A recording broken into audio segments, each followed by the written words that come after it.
한참 동안 정적이 흘렀다. 김 이사는 도무지 정신이 없었다. 오늘도 그냥 편하게 영업회의나 하다가 긴장감도 불어넣어 줄 겸 적당히 명령 혼내주고 다음 특판건으로 가격 내고 겸 낮술이나 한잔할까 생각하고 있던 아주 평범한 한 주의 시작이었다. 그런데 지금 불과 몇 시간 만에 자신이 퇴사 직전까지 몰렸다가 사장으로 가라고 하는 소리에 더해 이번에는 매각이라고. 지난 25년 동안 재직했던 기간보다 더 다이내믹했던 몇 시간이었다. 오랜 시간 눈을 감고 침묵하던 김 이사가 말을 꺼냈다. 그래서 내가 할 일은 뭔가? 지금 말씀드린 내용은 그야말로 마스터 플랜일 뿐입니다. 계약적인 부분이나 대외 조직들, 타 기업의 헤드쿼터를 상대하는 일 같은 뼈대는 세워놓았지만 세부사항은 이제 시작이지요. 뭐 그렇겠지. 첫 번째 안으로 가게 될지 두 번째 안으로 가게 될지는 저도 아직 정확히 모르겠습니다. 첫 번째 미혼이나 사모펀드 쪽으로 가게 된다면 SSL그룹이 기본 서포트를 하는 2년 동안 신생법인의 대표이사로 취임하시게 됩니다. 아마 사명은 바뀔 거고 2년 후에는 이사님이 하시기 나름이 되겠지요. 신규 외작의 유통기업의 CEO로 어디까지 가시게 될지는 이사님이 이뤄내실 성과에 달렸습니다. 내가 사장이라니. CEO가 나에게 이제는 그런 일은 잊고 있었는데 2년이 없을 거라 생각했는데 이런 식으로 생각에 잠긴 김 이사에게 지훈이 말을 잇는다. 그리고 만약 두 번째 SSL 위주의 통합으로 가게 된다면 이사님은 SSL 유통그룹의 사장으로 그룹 서열은 공식 사장급이 되시게 됩니다. 이사님에 관한 인사이동 관련은 이혜리 대표님이 기한해서 이강현 부회장님께 직접 확인받았습니다. 내용은 이렇고요. 회사 내에서 할 일이 뭐냐고 하시면 글쎄요. 아마 회사 내부의 업무에 관해서는 잘 알고 계시리라 생각되니 생략하도록 하겠습니다. 이사님 같은 유통대 선배님에게 일상 업무를 상세히 지시하는 것처럼 보이면 그거 참 예의가 아니지 않겠습니까? 아까 법무법인 써서 고소 고발한 다음 징역 몇 년에 벌금이 얼마나 협박했던 녀석이 할 말이냐? 김 이사는 만감이 교차했다. 이제 자신의 나이도 그렇고 여기서는 끝물이겠거니 하던 참이었다. 슬슬 거래처 상대해주는 것도 힘들고 더 이상 인맥이니 휴민트니 하는 개인 신분으로 흡수하여 숫자 맞추는 것도 못할 짓이었다. 애초에 점포수와 양으로 대규모 투자를 해야 하는 유통 분야에서 개인이 할 수 있는 일이란 한계가 있었다. 조금이라도 바꿔보자고 그야말로 기계처럼 왕성하게 일해오던 자신이었는데 이제는 어느새 그저 이 작은 곳에서 왕 노릇을 아니 왕의 명패를 빌려서 그 위세나 겨우 누리던 상황이었던 것이다. 그런데 이렇게 갑자기 뭐가 어떻게 돌아가는 줄도 모르게 흘러가니 정신이 없을 지경이었다. 그건 그렇고 저 컨설턴트인가 하는 녀석은 이제 여기 온 지 얼마 되지도 않았는데 벌써 모든 걸 파악하고 이런 작전을 짰다고? 아니, 그게 가능한가? 어찌됐든 자신을 인정해주고 밀어주는 것은 사실인 듯도 하니? 아니, 사실이겠지. 딱히 뭐라고 하기도 어렵고 저 꼬맹이 아가씨와 부회장이 확인을 끝냈다 하는데 이제 와서 겸양 떨자니 그것도 어색하고 난감하기 그지없었다. 그래도 눈 감고 그냥은 따라갈 수 없지. 아니 잠깐. 듣기 좋은 내용임에는 분명한데 자네 아까 나한테 그 협박을 해놓고서는 이렇게 하는 저희가 뭔가? 하하 이사님 왜 이러십니까? 제가 실력을 보여드리지 않으면 이런 엄청난 일들에 신뢰가 가시겠습니까? 그리고 솔직히 이사님, 애초에 우리 이혜리 대표님을 전혀 인정하지 않으셨잖아요.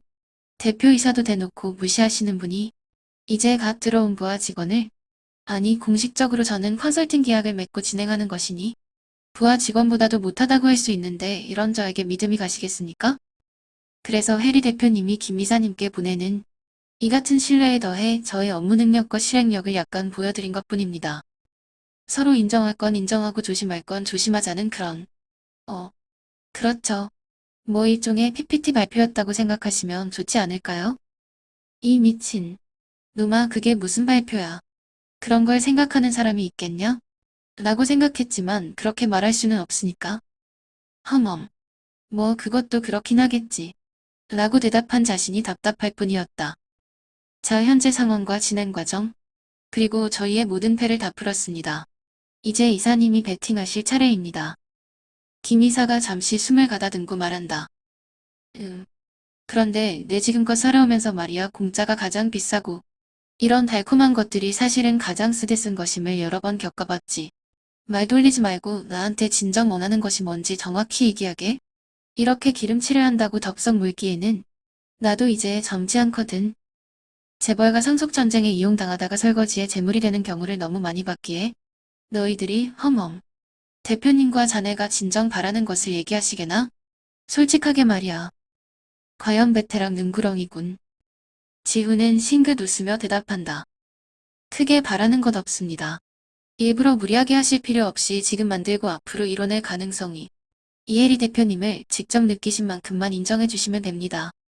어차피 이 대표님은 조만간 본사로 다시 가시지 않을까 합니다. 아, 이건 순수한 저의 예상일 뿐입니다.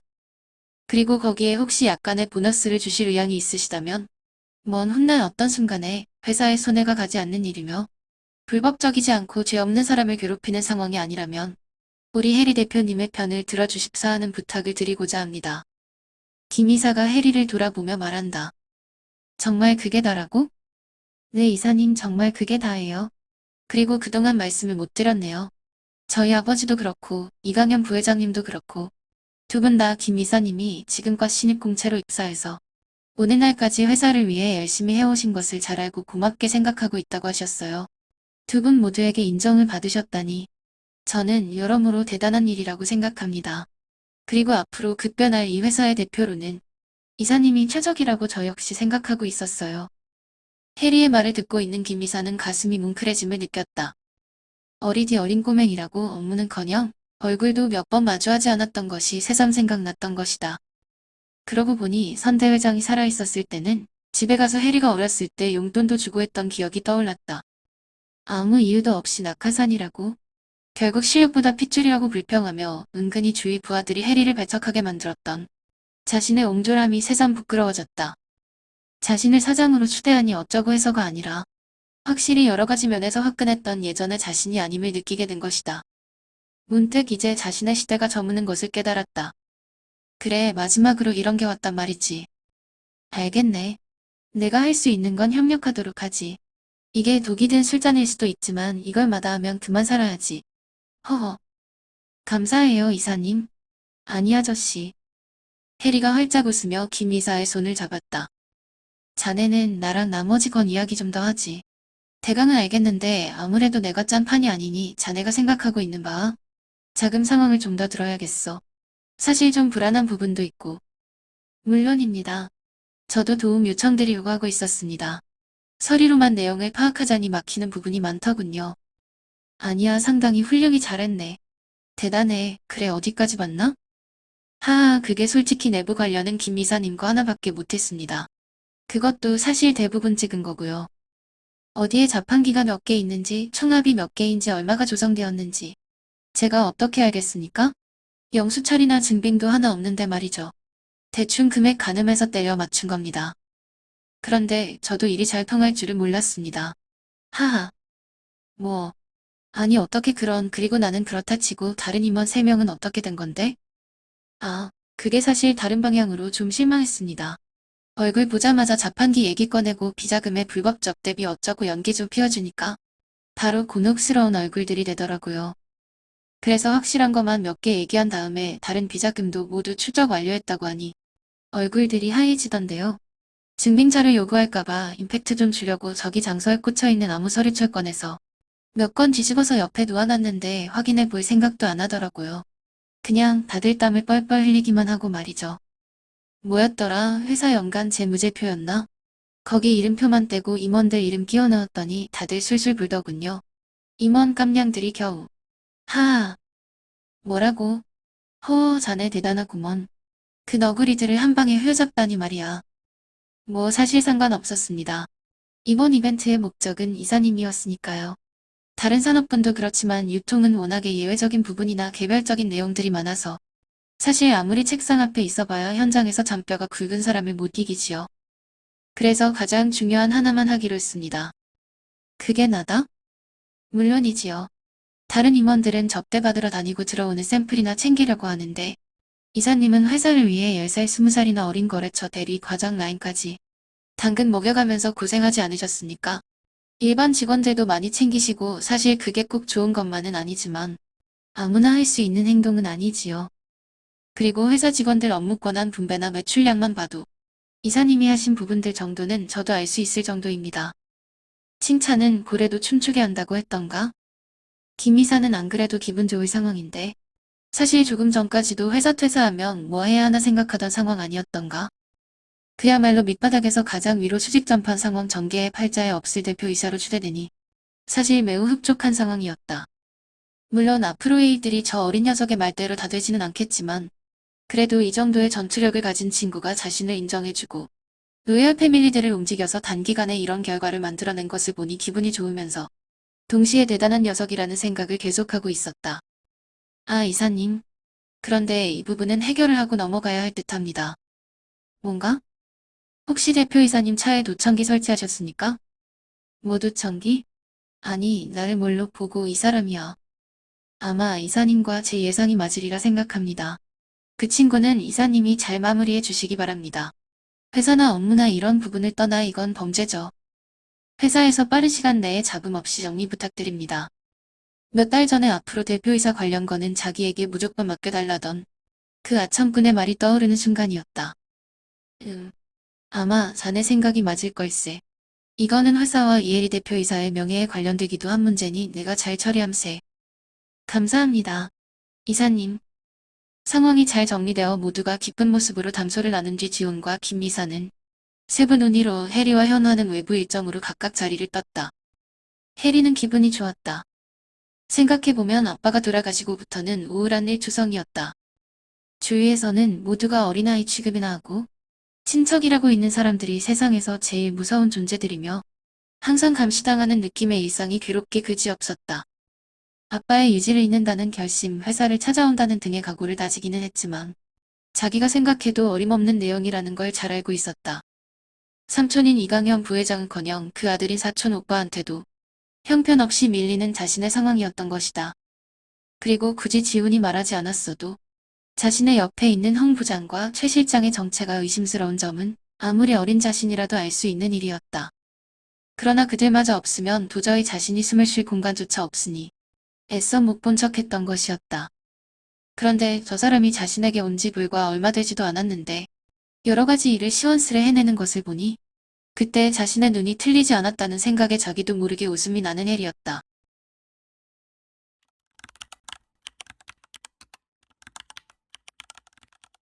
공고 인사 발령. 경영기획실 윤수연 차장. 경남물류센터 제3라인 부팀장. SSL유통 직원들은 최근 갑자기 뭔가 이상하게 흘러가는 것을 느꼈다. 원래는 이만한 회사도 없었다.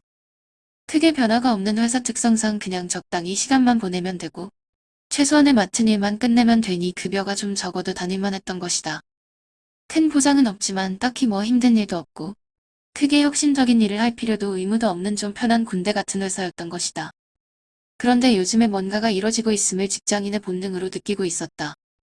임원과 부장급 몇 명이 옷을 벗었고 실세 중에 실세 라인이라고 불리던 기획실에 윤 차장이 회사에서도 가장 먼 곳에 위치한 지사장도 아닌 물류 현장의 일개 팀원으로 배치되었던 것이다. 이건 그만두라고 하는 것보다도 더한 굴욕적인 인사 조치였다. 차기 임원으로 불리면서 온갖 권한을 부리던 윤 차장, 그리고 윤 차장 외에도 그동안 꿀보직을 차지하며 회사의 단물을 빨아먹던 악덕 빌런들이 줄줄이 회사를 떠나자 일단 업무 분위기 자체가 좋아진 부분은 분명 환영할 만한 일이었다. 그러나 최근 그 성향이 완전히 바뀐 듯한 기획총괄의 김 이사가 회사 이곳저곳을 들쑤시고 다녔고 그와 감사팀이 왔다 가면 그 부서에는 여지없이 피바람이 불었다. 그룹 본사에서도 처음 보는 몇몇의 사람들이 왔다 갔다 했고 김 이사는 원래도 실세였는데 이번에 대표이사로 승진하고 그룹 서열 전무가 되었다. 그러면 원래의 대표이사였던 이혜리 대표는 물러나야 되는데 임시겠지만 공동대표이사로 있는 것을 보니 조만간 뭔 일 터지겠다는 직원들의 입소문만이 계속 흐르고 있었다. 회사 안팎에 전례 없는 긴장감이 돌기 시작했다. 윤수연 차장은 애가 탔다. 온갖 충성을 다 바쳤는데 김 이사가 자신한테 이러면 안 되는 거였다. 죽으라면 죽는 신용까지 했던 대가가 겨우 이거란 말인가. 아니지 아니야. 나 혼자만 죽을 수는 없지. 갈 때는 같이 가는 거야. 일근 너구리야. 김 이사가 자신의 전화를 피한 지 몇 주일 지나고 급기야 말도 안 되는 인사 발령까지 나자 결심을 굳힌 그는 막아서는 비서의 만류를 거칠게 뿌리치고 김 이사의 방문을 열어젖혔다. 김 이사는 지훈과 회사 상황에 관해 이야기하고 있다. 험상궂은 얼굴로 들어오는 윤 차장을 발견하고 소리친다. 윤 차장 이게 무슨 짓인가? 무슨 짓이라고요? 왜요? 혼자 뒤집어 쓰고 죽게 생겼는데 이깟 문 하나 못 엽니까? 김 이사와 지훈이 서로 쳐다보며 고개를 젓는다. 윤 차장 너 이 자식. 이런 식이면 그나마 챙겨주는 것도 없을 줄 알아. 얼른 나가서 조용히 짐 챙겨 꺼져. 뭐라고요? 아니 도대체 내가 뭘 잘못했습니까? 이 회사 밑대가리 중에 비자금 좀 안 만들고 지저분한 접대 몇 번 받지 않은 인간이 있겠냐고요? 시키는 건 다 했잖아. 도대체 내가 뭘 그리 잘못했다고 이러는 겁니까? 네. 정말 다 같이 죽을까요? 김 이사는 황당하기 그지없었다. 과한 아첨을 떠는 게 싫었고 불필요하게 비굴한 모습이 있긴 하지만 시킨 일들은 그럭저럭 수행해내서 그래도 데리고 여러모로 챙기던 부하였다. 과하게 뒷주머니를 챙기던 모습도 눈질끈 감고 넘겨주고 있었는데 자기 잘못은 생각 안 하고 이렇게 뒷골목 건달 마냥 행패를 부리는 것을 보니 그나마 남아있던 정도 떨어지는 것을 느꼈다. 이보세요, 윤 차장님. 좀 자중하시죠. 지금 이럴 때가 아니실 텐데요. 이러다가 크게 후회하십니다. 그래 너구나. 내 녀석이 오고 나서 갑자기 이렇게 된 거였지. 너 이 자식 이리 나와봐 일단 좀 맞자. 말을 끝마치기도 전에 윤 차장이 지훈의 멱살을 잡고 거칠게 넓은 공간으로 끌고 가려 한다. 왜 안 움직이지? 어릴 때부터 워낙 힘이 좋은 데다가 유도 선수 출신으로 전국체전 메달권까지 했던 자신 아니던가. 그런데 지훈의 멱살을 잡는 순간 무언가가 잘못되었다는 것을 본능적으로 느낀 순간이었다. 퍽, 퍽, 으, 어. 지훈은 말로 하기는 늦었다고 보고 일단 한번 혼을 내주기로 결심했다. 사실 해리에 대한 스토킹 사주를 한 정황도 발견했기에 안 그래도 개인적으로 단도리를 하기로 정했던 터라 차라리 잘 되었다는 생각이다.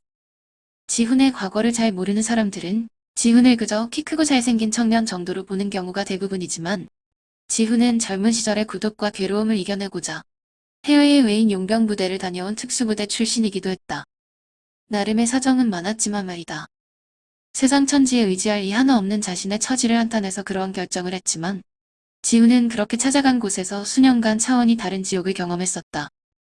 여우를 피해 도망갔다가 호랑이를 만난 격인 이 시절의 경험은 이후 두고두고 지훈을 육체적, 정신적으로 괴롭히게 된다. 하지만 세상사가 다 그렇듯이 안 좋은 일들만 있는 건 아니란 말이지. 지훈은 그곳에서 그 용병부대의 유일한 한국인이면서 소규모긴 하지만 최초로 독립부대 팀장까지 올라간 기록을 보유한 엘리트 군인이었다. 해외 수십여 국가에서 모인 이 부대의 유일한 규칙은 바로 실력주의. 당연히 지훈은 몇 손가락 안에 드는 실력자였다. 이게 어떻게 된 거지? 윤 차장은 정신이 아득해질 정도의 고통과 함께 몸이 붕 뜨는 것을 느꼈다. 처음에 자신의 복부에 주먹을 꽂는 지훈을 보면서 저런 샌님 녀석의 어줍잖은 주먹 따위야 하면서 바로 집어던져 버리려던 찰나였다. 그런데 어느 순간 전신 가득 충격이 전해져 오고 있고 자신이 쓰러져 있는 것을 알게 되었다.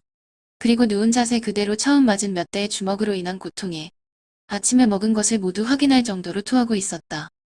이를 보고 지훈이 나직이 이야기한다. 매너 있게 하자고 윤 차장. 다음은 이 정도로 안 끝날 테니 주의하시고요. 경고는 한 번뿐입니다. 너 이 자식 사람을 때렸어. 바로 고소야 너 임마. 내가 가만히 있을 줄 알아? 너랑 사장 누리하는 계집애랑 김이사 당신까지 모두 끝까지 가보자고 젠장. 거보세요 이사님. 아니 이제 전무님이죠. 제가 그냥 넘어가면 후원이 있을 거라고 했잖습니까? 이왕 일이 되었으니 여긴 이제 제 방식대로 마무리 짓겠습니다. 나직하게 한숨을 쉬는 김이사를 뒤로하고 지훈은 윤 차장을 한 손으로 일으켜 자리에 앉힌 후 말을 이어갔다. 윤 차장님. 아니 윤수연이. 지금부터 내 말 잘 들어. SSL 유통은 당신의 횡령과 배임, 그리고 나에 대한 위협과 함께 사내 성추행 및 희롱, 그리고 대표이사 차량의 도청장치 등을 통한 스토킹 등으로 정식 고소할 예정이다. 미리 친절하게 알려주는 거니까 잘 대응하도록 해봐. 참고로 법무법인은 국내 최고의 로펌이니까 어디 할 수 있는 데까지 꿈틀거려 봐봐. 나도 쉽게 끝나는 싸움은 재미없으니까. 이 싸움 끝까지 간다. 저 녀석은 그놈의 로펌 잘도 써먹네. 아주 단골 멘트 구만. 윤 차장을 협박하는 지훈을 보며 입맛이 씁쓸한 김전무지만 당연하게도 아무 내색은 하지 않는다.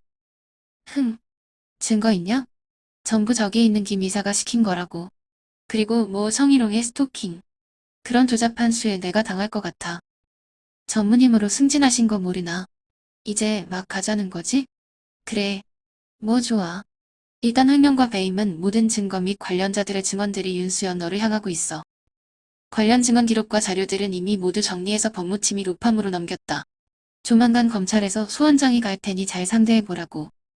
그리고 신입 직원들과 계약직 여직원들을 회식이다. 외근이다 끌고 다니면서 지저분하게도 놀았더구만. 역시 마찬가지로 관련 증언과 회사 차량 블랙박스에 화면 찍힌 거 모두 넘긴 상황이니.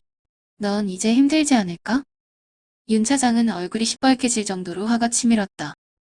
기껏 야한 농담 좀 하고 어깨 몇 번 두드린 거 가지고 날 이런 식으로 물을 먹여. 그것들을 그냥. 그리고 이게 가장 중요한데. 너 이혜리 대표님 차량 도청기는 물론이고 대표이사실에도 많이 설치해놨더라. 그리고 대표님 집 맞은편에 원룸 계약은 왜 한 거지? 그리고 그 집이 묘하게 대표님 집이 보이는 각도더라고. 이거 참 공교롭지 않나? 그건 회사에서도 출퇴근이가 가깝고 혹시 대표님이나 이사님이 부를 수도 있으니까지. 뭐, 그게 뭐 어때서? 크크, 갑자기 다시 이사님이라고 모시게 되었네. 그리고 전무님이라니깐.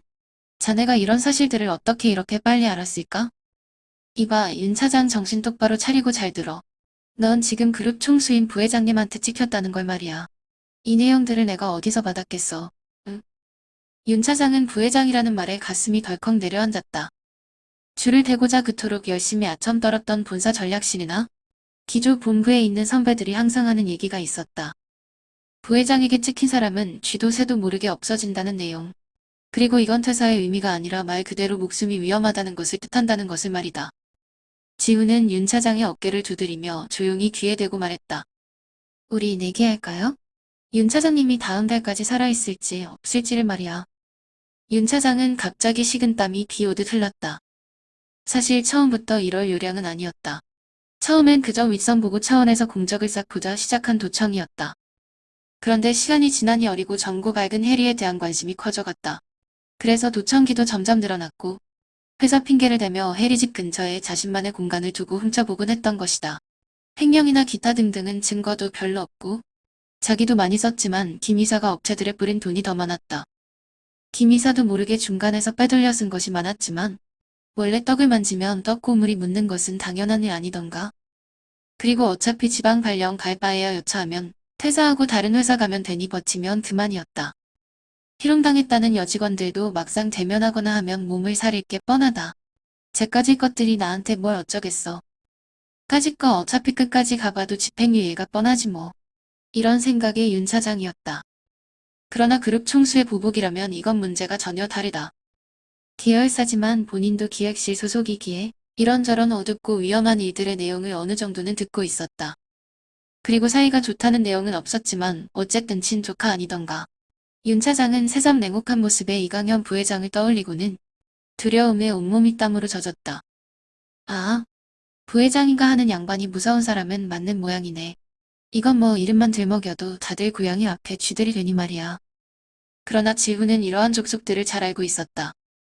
필경 잠깐 음질한 정도지 여기서 끝내면 앞으로도 계속 해리를 괴롭힐 것을 말이다. 그리고 만만하다고 생각되면 앞으로 더욱 그 강도는 세질 테고 자기가 언제까지 해리 옆에서 일하지도 않을 테고 말이다. 자, 윤 차장님 내가 한번 기회를 줄까 하는데 어때 관심 있나? 뭐 기회? 무슨 말이지? 간단해. 나랑 시원하게 원터치를 해서 이기면 우리 무서운 부회장님이 당신을 건들지 않게 해드리지. 대신 지면 모든 것을 인정하고 처벌받는 쪽으로 가는 거야. 쉬워. 머리 굴릴 필요 없어. 그야말로 올 아니면 나싱이라고 할 수 있는 심플한 방식이니까. 윤 차장은 조금 전의 상황으로 이 여유 있는 모습의 녀석이 보통 사람이 아님을 깨달았다. 그러나 자신이 누구던가? 이건 순간적인 방심에서 일어난 상황이니 제대로 하면 충분히 이길 자신이 있었다. 학생 때나 선수 시절에도 규칙을 지켜서 하려다 보니 시합 성적이 제대로 안 나온 거지. 무규칙으로 붙이면 자신을 이길 사람은 별로 없었던 전형적인 파이터 아니었던가? 흥 좋아. 실력에 자신이 있나 본데 그 시원방진 입을 다물게 해주지. 그래 시간과 장소를 정해. 아주 죽여줄 테니까. 이후 몇 주간 회사의 변화를 통해 비작은 라인이 다 없어졌고 핵심 업무에서도 배제당했다. 그리고 뭐 지방의 물류센터에 가라고. 흥. 여기에 더해 해리에 대한 내용, 여직원들 집적거린 것까지 다 알려진 마당에 이제 이따위 회사 더 이상 미련도 없었다. 마지막으로 저 녀석을 본보기로 반 죽여놓고 김이사를, 아니 김전무를 두고두고 협박해서 뜯어먹을 생각을 굳힌 윤 차장. 비열하고 차가운 눈빛에 서늘함이 감돈다.